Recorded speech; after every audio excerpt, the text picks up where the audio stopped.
Morning વિદ્યાર્થી મિત્રો, આજે આપણે ધોરણ 12 કોમર્સમાં એકાઉન્ટમાં આજે આપણે ચેપ્ટર 2 ભાગીદારી પેઢીના વાર્ષિક હિસાબોમાં આપણે વેપાર ખાતાની સમજૂતી મેળવવાની છે. તો વેપાર ખાતાનો નમૂનો આપણને આવડતો હોય તો વેપાર ખાતામાં કઈ કઈ વિગતોનો સમાવેશ કરવાનો છે અને કઈ વિગતો વેપાર ખાતામાં નહીં આવે તેની માહિતી આપણને મળી જશે. તો જો સૌથી પહેલા હેડિંગ આપણે શું મારવાનું કે ખાલી જગ્યાનું તારીખ ખાલી જગ્યાના રોજ પૂરા થતા વર્ષનું વેપાર ખાતું. ખાલી જગ્યાનું તારીખ ખાલી જગ્યાના રોજ પૂરા થતા વર્ષનું વેપાર ખાતું એટલે ખાલી જગ્યાનું એટલે અહીંયા વ્યક્તિનું નામ લખવાનું અને તારીખ એટલે 31/3/2015 2016 એ રીતથી લખવાનું. 31/3/15 હોય તો 15 લખવાનું, 16 હોય તો 16 લખવાનું, એ રીતે. એટલે હેડિંગ લખ્યું આપણે ખાલી જગ્યાનું તારીખ ખાલી જગ્યાના રોજ પૂરા થતા વર્ષનું વેપાર ખાતું. પછી લખવાનું વિગત રૂપિયા. હવે જમણી બાજુને જમા સાઈડ કહેવાનું અને ડાબી બાજુની સાઈડ રહી એને આપણે ઉધાર સાઈડ કહેવાનું. હવે જમણી બાજુ પહેલા આપણે જોઈ લેવી તો સૌથી પહેલા આપણે વેચાણ લખવાનું, વેચાણ. પછી અંદરની કોલમમાં રકમ લખવાની, પછી વેચાણ પરત, વેચાણમાંથી બાદ કરવાની, વેચાણ પરત. એટલે જુઓ આપણે જમા બાજુ બાદ કરી વેચાણ પરત એટલે જમા બાજુ બાદ કરી એટલે વેચાણ પરતની કઈ બાકી હોય? ઉધાર. જમા બાજુ જો બાદ થતી હોય તો એની ઉધાર બાકી અને ઉધાર બાજુ બાદ થતી હોય તો એની જમા બાકી કહેવાય. તો વેચાણ પરતની ઉધાર બાકી કહેવાય. હવે ભંગાર માલનું વેચાણ. ભંગાર માલનું વેચાણ હોય તો આપણે વેપાર ખાતામાં જમા સાઈડ લખવાનું. શા માટે? કે ફેક્ટરીમાં જે આપણે કાચો માલ બચ્યો હોય છે અને ભંગાર તરીકે આપણે જે ભંગાર બચ્યો હોય છે જેનો ઉપયોગ આપણે કરી શકતા ન હોય બીજી કોઈ વસ્તુ બનાવવા માટે તો એને ભંગાર માલ કહેવાય. તો એ ભંગાર માલનું આપણે વેચાણ કર્યું ને તો એની આવક આપણને થઈ એટલે ફેક્ટરીનો બધી આવક કહેવાય. એટલે આપણે ભંગાર માલનું વેચાણ આપણે વેપાર ખાતાની જમા સાઈડ લખ્યું. પછી આખર માલનો સ્ટોક. આખર માલનો સ્ટોક કાચા સરવૈયામાં આપ્યો હોય ઈ નહીં, હવાલામાં જ્યારે આપ્યો હોય ને ત્યારે આપણે લખવાનો થાય ને ઈ આખર માલનો સ્ટોક અહીં લખવાનો. બે અસર આપી ને ઈ. જો કાચા સરવૈયામાં માત્ર આખર સ્ટોક આપ્યો હોય અને હવાલામાં ન આપ્યો હોય તો આપણે અહીં નહીં લખવાનો, ઈ આપણે પાકા સરવૈયામાં લખવાનો. હવે નફા નુકસાન ખાતે કાચી ખોટ એટલે કે જમા બાજુનો સરવાળો જો ઓછો હોય અને ઉધાર બાજુનો સરવાળો વધી જતો હોય તો આપણે નફા નુકસાન ખાતે કાચી ખોટ લખવાની. એટલે જમા સાઈડ આપણે માત્ર 3 થી 4 વિગતો જ છે.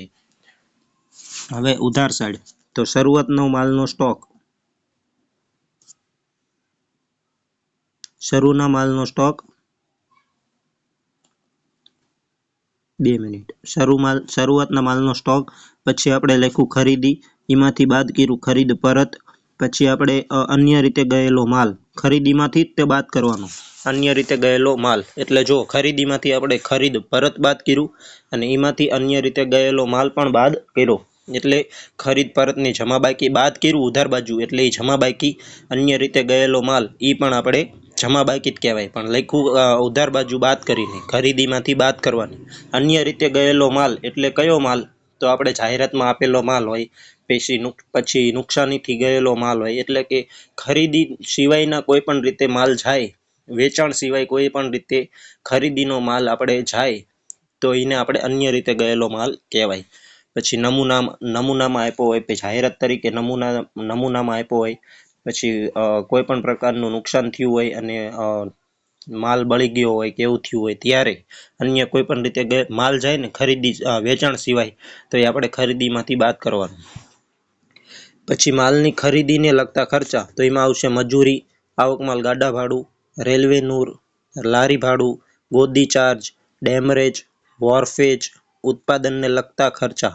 તો જો માલની ખરીદીને લગતા ખર્ચા જે રહ્યા ને મજૂરી, આવક માલ ગાડા ભાડું, રેલવે નૂર, લારી ભાડું, ગોદી ચાર્જ, ડેમરેજ, વોરફેજ એ બધા શબ્દ આપણે યાદ રાખવાના થાય છે કે આ બધા વેપાર ખાતાની ઉધાર બાજુ જ આવશે. પછી આવશે ઉત્પાદનને લગતા ખર્ચા તો ઉત્પાદક મજૂરી, પછી રોયલ્ટી, પછી કારખાનાના ખર્ચા, ભાડું, કરવેરા, વીજળી, બળતણ, કોલસો, ગેસ, પછી વપરાયેલ માલ સામગ્રી, ઓઇલ, ગ્રીસ, કારખાનાના મકાનનો ઘસારો. જો આ જોવું ખૂબ જ જરૂરી છે કે કારખાનાના મકાનનો ઘસારો આપણને આપ્યો હોય તો એ વેપાર ખાતામાં આવશે.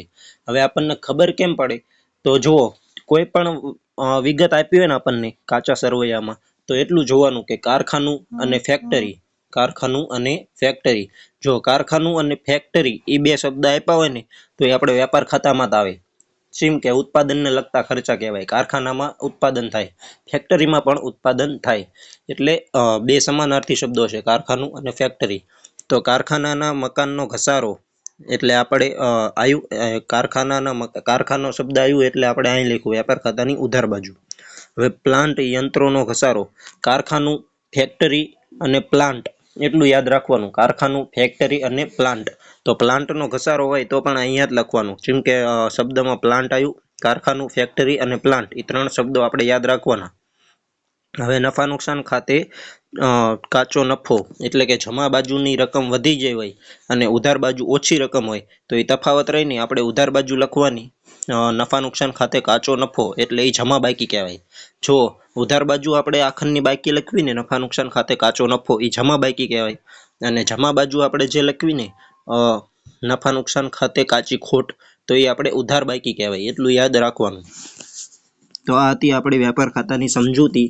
દરેક વિગતને આપણે ધ્યાનથી જોઈ લેવાની એકવાર, જેથી પરીક્ષામાં કોઈ પણ પ્રકારની ભૂલ થાય નહીં અને પૂરેપૂરા માર્ક્સ આપણને મળે.